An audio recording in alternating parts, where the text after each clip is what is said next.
Well, what an important test match and a memorable one this will be for Stephen Smith, the Australian captain. It is his 50th test match.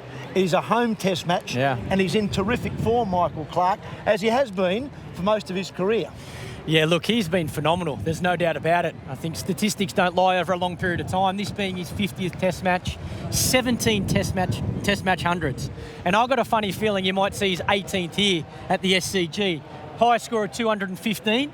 I know he'd like to beat that here at the SCG as well. He loves playing here. He's got his family and his friends here, but it doesn't matter where he plays, what conditions are, he's finding a way to lead from the front and score big runs for Australia. Absolutely, that average of 60.6 is outstanding for a bloke who bats at 4. But let's go back to the start of his career. I want to take you back to July, I think it was 2010 at Lords. He's playing against Pakistan, but he's batting at 8 or 9, and bowling some leg spinners. You played in this match. Tell us about the Steve Smith that came into the Australian side as a young man. Look, I think the one thing about Smith, he's always had a love and a passion for the game.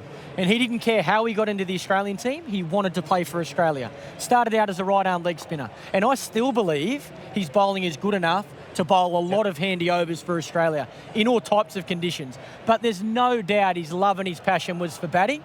And it took him, once he got into the team and got an opportunity and got a crack, to make a call that, you know what, I'm happy bowling, but I want batting to be number one priority for me. So I'm going to put my time into my batting and then use my bowling as a second string option. And under your captaincy, in 2013, he goes on to make his first Test match 100 at the Oval.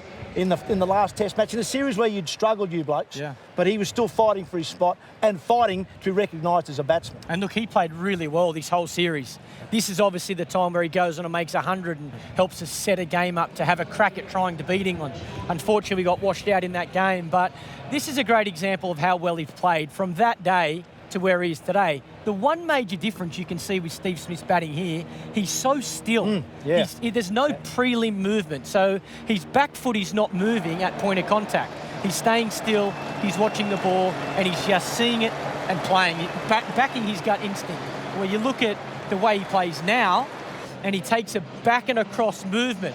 So that's probably the only major change I see technically with Steve Smith's batting at the moment. You can see there's that shuffle you talked about. And then you mentioned early on in your commentary that you thought it came in a Wacker test match. Yeah, we played a test match at the Wacker and the opposition were bouncing him, bowling really short to him, and he felt when he was still, he was a little bit stuck on the crease. So getting himself into that back and across position allowed him to get his head into a position to sway out of the way of a short ball or stand up and hook and pull. And again, that shows his talent to be able to make that change, but also how much he does notice and look at his game and want to get better. Absolutely. I think what I like about him, his batting is explosive, but he also recognises the situation in a match.